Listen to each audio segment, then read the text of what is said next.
ये खबर तो आपको मिल ही गई होगी कि चंद्रयान 3 चंद्रमा की सतह पर लैंड कर चुका है और जिसकी उम्मीद पूरा विश्व कर रहा था वो उम्मीदों पर खरा उतरा, यानी सॉफ्ट लैंडिंग जो है चंद्रयान 3 की हुई है। लेकिन क्या आप सर जानते हैं कि चंद्रयान 3 को भेजने का खर्चा कितना आएगा? आज इस वीडियो में बताएंगे कि चंद्रयान 3 का जितना खर्चा आया है उसको जानकर आपके पैरों तले जमीन खिसक जाएगी। आखिर चंद्रयान 3 चंद्रमा पर किस प्रकार की खोज करेगा, क्योंकि जिस प्रकार की बातें कही जा रही हैं कि वहां इतने मिनरल्स छुपे हैं कि अगर सच में उसका भारत पता लगा लेता है तो भारत पूरे विश्व का सबसे समृद्ध देश और वैश्विक स्तर पर विश्व गुरु बन जाएगा। तो इस वीडियो में आपसे यही चर्चा करने वाले हैं कि चंद्रयान को भेजने का खर्चा कितना आया। चंद्रयान 1 भेजा गया, चंद्रयान 2 भेजा गया और चंद्रयान 3 भेजा गया। क्यों?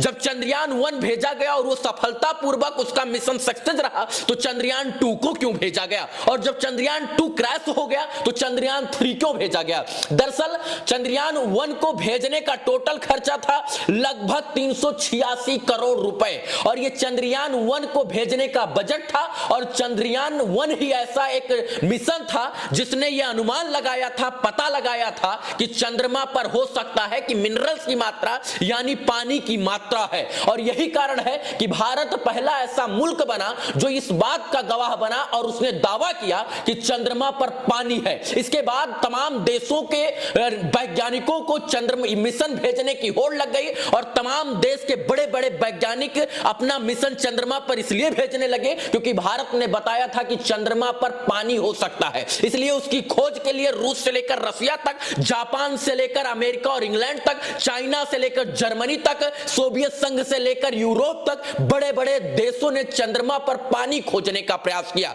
लेकिन किसी का भी मिशन सक्सेस नहीं रहा। इसके बाद भारत ने सोचा कि चंद्रयान 2 को हम भेजेंगे और इसके बाद उसे दक्षिणी ध्रुव पर भेजेंगे, चंद्रमा के साउथ पोल पर, जो पृथ्वी से बिल्कुल नहीं दिखता है। और वो बहुत बड़ा चैलेंजिंग विषय था क्योंकि वैज्ञानिक भी साउथ पोल को आज तक नहीं देख पाए थे। हालांकि नील आर्मस्ट्रांग जैसे बड़े बड़े वैज्ञानिक चंद्रमा पर पहुंचे हैं, लेकिन साउथ पोल पर पहुंचना जितना कठिन था उससे ज्यादा जो है डिफिकल्ट था। और यही कारण है कि भारत ने चंद्रयान 2 की तैयारी शुरू की। 2016 से इस तैयारी शुरू की गई और इसके बाद 2019 में हमारी लैंडिंग चंद्रमा पर चंद्रयान 2 की नहीं हो पाई और वो मिशन सक्सेसफुल नहीं रहा, यानी अनसक्सेस हो गया। इसके बाद भारत के वैज्ञानिकों ने तब भी हार नहीं माना। उन्होंने कहा हार नहीं मानेंगे, रार नहीं ठानेंगे, चंद्रमा के गोद में जाकर मिशन चंद्रयान को फतेह करेंगे। और यही कारण है कि 14 जुलाई 2023 को चंद्रयान 3 जैसा मिशन लॉन्च किया गया। और इस बार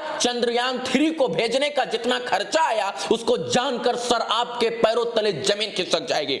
हम आगे की बात करें उससे पहले आपको बता देते हैं कि चंद्रयान 1 को भेजने का 386 करोड़ रुपया, चंद्रयान 2 को भेजने का 978 करोड़ रुपया आया और इन दोनों चंद्रयान 1 और 2 से कम बजट जो है चंद्रयान 3 का लगा। यानी चंद्रयान 3 को मात्र 615 करोड़ रुपए में तैयार करके जमीन से चंदा मामा के घर पर भेज दिया गया। और आपको जानकर आश्चर्य होगा कि भागलपुर का जो पुल बन रहा है गंगा नदी पर वो 1700 करोड़ रुपए की लागत से बन रहा है और उससे भी आधे बजट में, उसके आधे बजट में चंद्रयान 3 को जो है चंद्रमा पर भेज दिया गया। सोचिए 1700 करोड़ रुपए का पुल बनाया जाता है लेकिन 615 करोड़ रुपए में चंद्रयान 3 को पृथ्वी से चंद्रमा पर भेज दिया जाता है। और आज जब ये मिशन सक्सेस हुआ है तो इसके बधाई के पात्र हमारे देश के वैज्ञानिक हैं जिन्होंने वर्षों पहले सपना देखा कि चंद्रयान 3 को भेजना है और साउथ पोल पर भेजना है और चंदा मामा पर जो है